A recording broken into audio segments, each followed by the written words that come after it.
ثم جعلناك على شريعة من الأمر فاتبعها ولا تتبع أهواء الذين لا يعلمون. Baik, ini ada yang bertanya tentang istighatsah dengan salawat tibbul qulub yang bunyinya Allahumma salli ala sayyidina Muhammad tibbil qulubi wa dawaiha wa afiyatil abdani wa shifaiha wa nuril absari wa dhiyaiha wa ala alihi wa sahbihi wa sallam. Yang pertama, ini salawat dengan teks seperti ini itu tidak ada asal usulnya dari Nabi Shallallahu Alaihi Wasallam maupun dari para sahabatnya. Iya.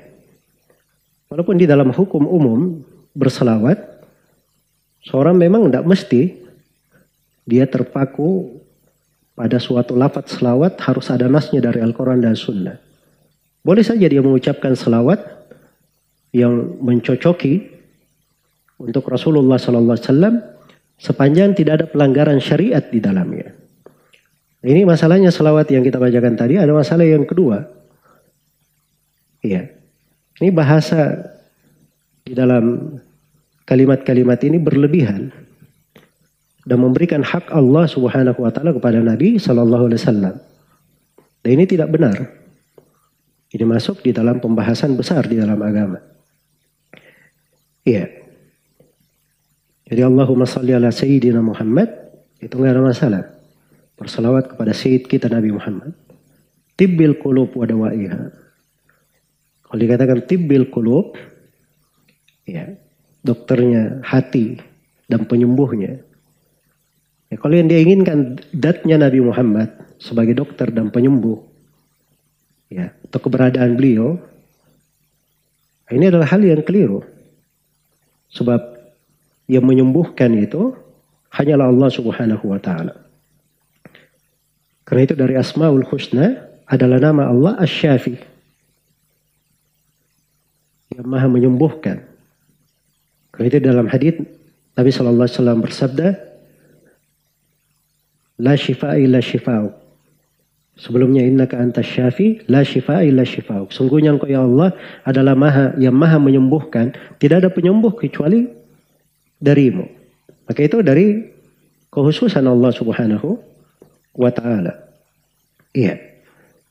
Dan di dalam Al-Quran Allah Subhanahu wa taala berfirman, wa idza maridtu fahuwa yashfin. Apabila saya sakit, maka dialah Allah yang menyembuhkanku.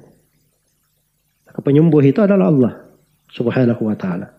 Tapi kalau yang dia maksud bahwa agama Nabi Muhammad, syariat yang dibawa oleh Nabi Muhammad, Al-Quran dan hadits itu adalah obat dan penyembuh, itu betul. Itu betul. Tetapi di dalam selawat yang kita baca tadi dimutlakkan bahwa Nabi itu adalah tibbil qulub wa dawaiha. Dan ini adalah hal yang keliru. Yang lebih keliru lagi adalah setelahnya. Wa afiyatil abdan wa shifaiha. Penyembuh badan-badan dan yang mengobatinya. Iya. Saya sudah sebutkan ayat tadi, wa idza maridtu fa huwa yashfin. Kalau saya sakit, dialah Allah yang menyembuhkan. Jadi masuk di dalam memberikan hak Allah Subhanahu wa taala kepada Nabi Muhammad sallallahu alaihi wasallam. Dan itu adalah bentuk dari kesyirikan. Dan itu tidak diperbolehkan. Ya, wa nuril absar wa dhiyaiha, dan cahaya pandangan dan keterangannya. Ini kalimat-kalimat semuanya harusnya diperbaiki, dan saya nasihatkan kepada orang-orang yang membaca selawat seperti ini supaya bertobat kepada Allah Subhanahu wa taala. Di dalam kondisi yang seperti ini, seorang itu harusnya ketika tertimpa ujian dan cobaan, dia itu semakin merendah kepada Allah, semakin mengikhlaskan ibadah kepada Allah, mengagungkan dan membesarkan Allah, hanya berdoa kepadanya semata. Dia tidak ada tempat bernaung, tempat berteduh, tidak ada yang diharapkan kecuali hanya kepada Allah Subhanahu wa taala. Semoga Allah memberi taufik kepada semuanya. Bagaimana proses berwudu bagi tenaga medis yang sudah berpakaian antivirus? yang mana membuka dan memakainya tidak mudah dan berbahaya. Saya pikir orang yang memakai pakaian, kalau dia dari tenaga medis, mereka tidak memakainya selama 24 jam. Tidak ada waktu beristirahat, tidak melepas sama sekali. Ya. Jadi kalau misalnya ada waktu kerjanya, ada shift kerjanya, misalnya 8 jam atau 12 jam, maka dia sudah ukur. Iya. Jadi kalau misalnya dia masuk jam 2 siang, ya, dia masuk jam 2 siang, maka dia sholat duhur dan sholat asar sekaligus dia jamak. Sudah dia kerja sampai malam, sampai jam 12 malam pun nggak ada masalah, sampai jam 2 malam juga nggak ada masalah. Sebab masih ada waktu, dia bisa menjamak takhir antara maghrib dan isya. Dia jamak takhir antara maghrib dan isya. Ini alhamdulillah kemudahan. Iya. Kalau tidak bisa sama sekali, dia menyentuh air, maka dia bertayamum. Tayamum seperti yang saya terangkan tadi, itu bukan dia usap di atas kaos tangannya atau di atas pakaiannya, tapi dia usap di atas kulit tangannya dan wajahnya. Itu kalau memungkinkan. Kalau tidak memungkinkan sama sekali,